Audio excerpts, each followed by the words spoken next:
الحمد لله رب العالمين والعاقبة للمتقين ولا عدوان إلا على الظالمين والصلاة والسلام على رسول الله وبعد. Inshallah, ito ang ikalawang session natin sa dirasa fiqhiyya o sa dirasa ng pag-aaral ng fiqh. Nakuha na tayo ng ilan sa mga dito, alhamdulillah. Okay, sinabi natin ang ibig sabihin ng fiqh ay, ano ibig sabihin ng fiqh? Understanding.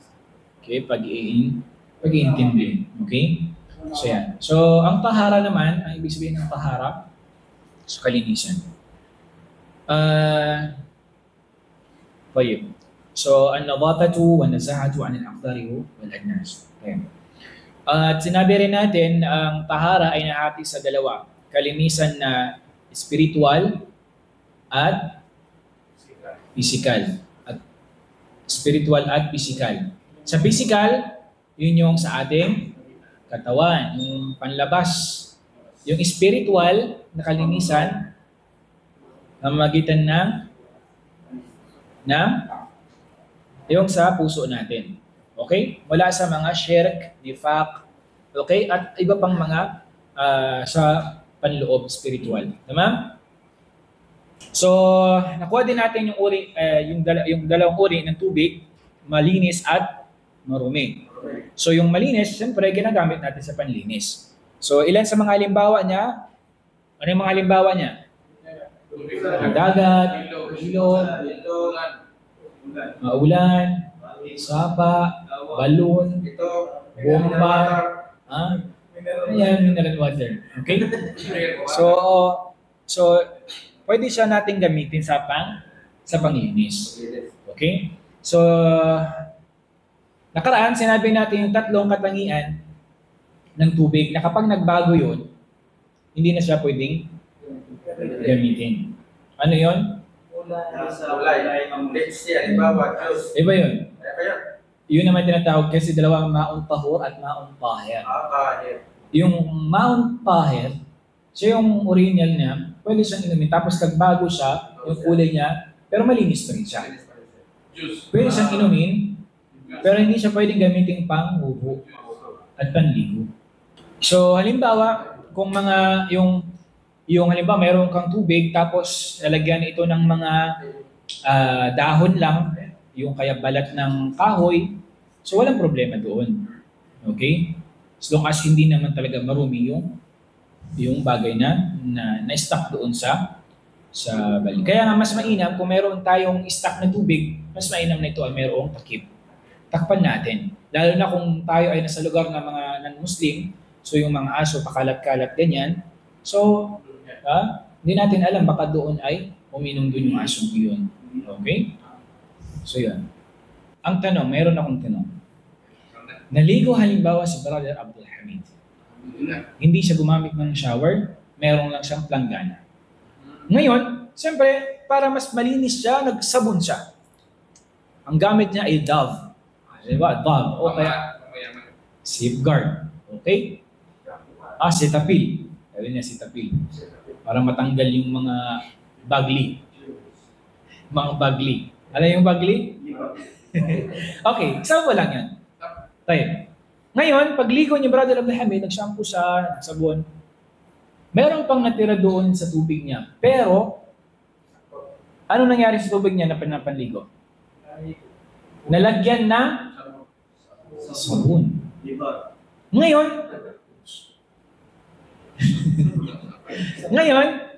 wala nang ibang tubig. Halimbawa, sabihin natin, na brand out, hindi maka-refill doon sa pump, halimbawa. Di ba meron na ngayon yung tawag dito, binubuhay na lang yung ano na yun. Hindi, meron yung pump sa anong makina ng pan. Ano ba tawag doon? Water pump? Okay. So, namatay halimbawa, wala ng tubig. Yun na lang. Pwede niyang gamitin panlinis yun?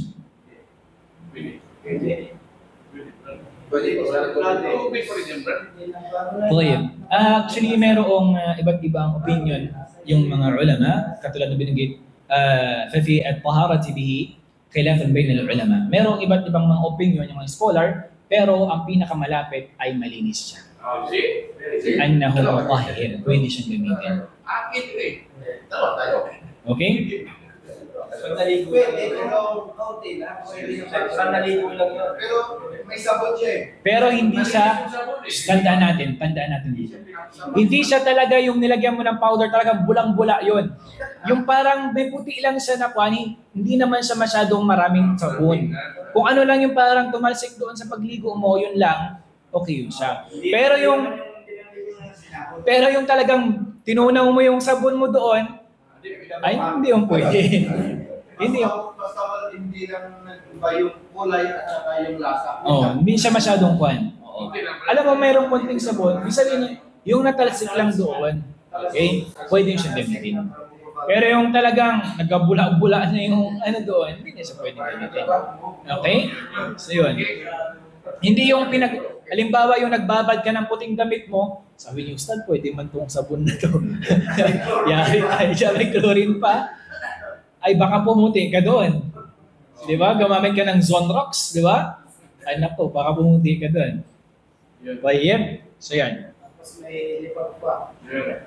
Buti na malita talaga na.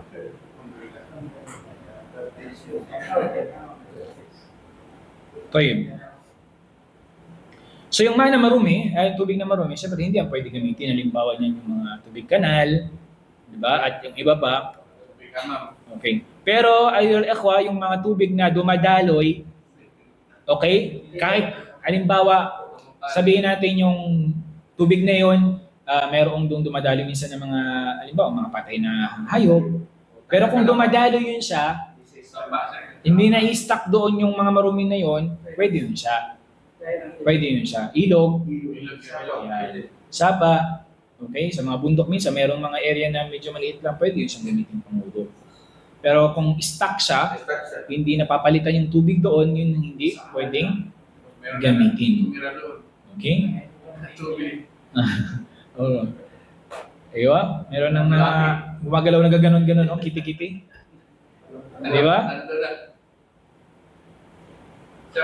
Okay, merong mga halimbawa, para actually medyo ano yung usapin. Halimbawa, meron kang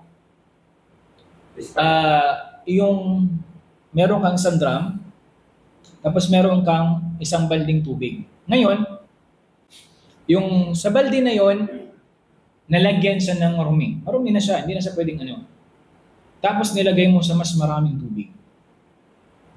Nawala na yung amoy, nawala yung lasa niya, at yung kulay niya nawala din. Nilagay mo na doon sa mas maraming tubig. Parang kinumbine mo siya ba?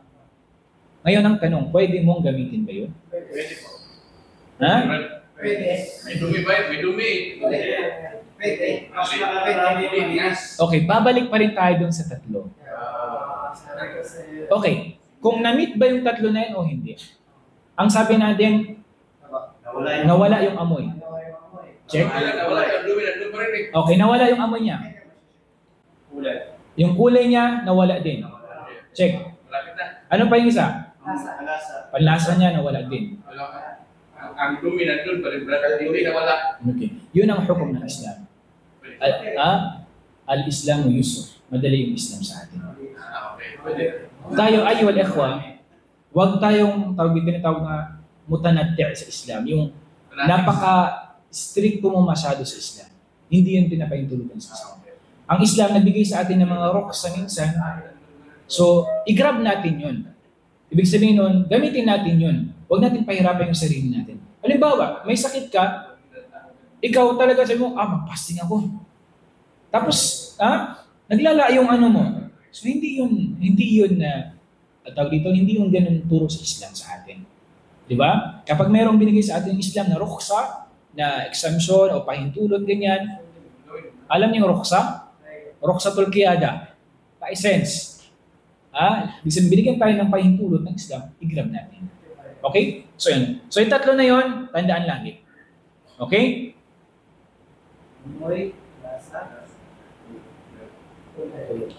Ganon din, halimbawa, meron kasing mga tubig din na mayroong siyang dumi, merong katagalan nawawala siya pag nakastock. Di ba? Merong halimbawa, kasi doon sa part namin, merong yung tubig na yon, parang ano talaga siya, yung parang kalawang. Pero kapag in-stock mo siya, in-stack mo siya, bumababa yung parang kalawang na yun. Wala. So, meron din, pinapahintulutan din halimbawa yung mga marumi, parang, ano tawag doon, refine ba yun? Refine sa English? Dire-refine nila yung maruming tubig, pinifilter o purified. So, pwede yun siya sa Islam. Pwede gamitin yun. Kung isang bagay marumi. Okay? Yan, halimbawa, ganyan. Wala fi asrin al-hadid.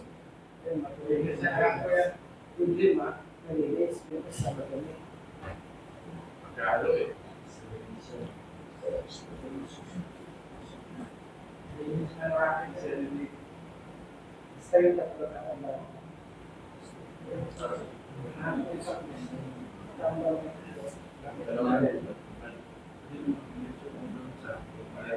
Halimbawa, Brother Abdul Hamid, meron kang tubig. Ngayon, meron kang juice. Nagiinom ka ng juice niyo, tapos nadapa ka ng shoot doon sa balde. Na. Anong gagawin mo? O, walang magsagot, ha?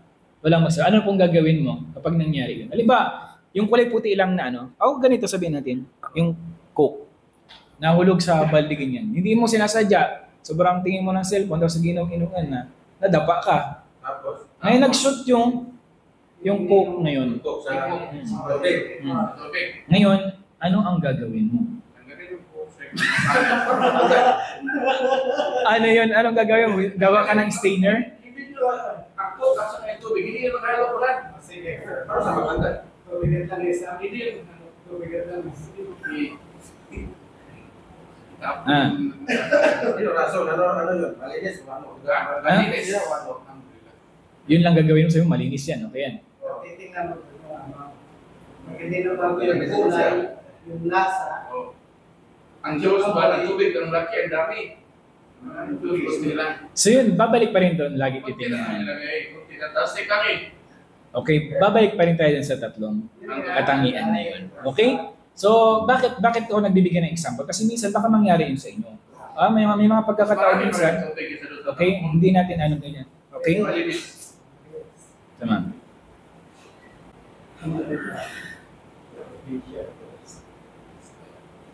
Lalo sa amin, tubig is mahal.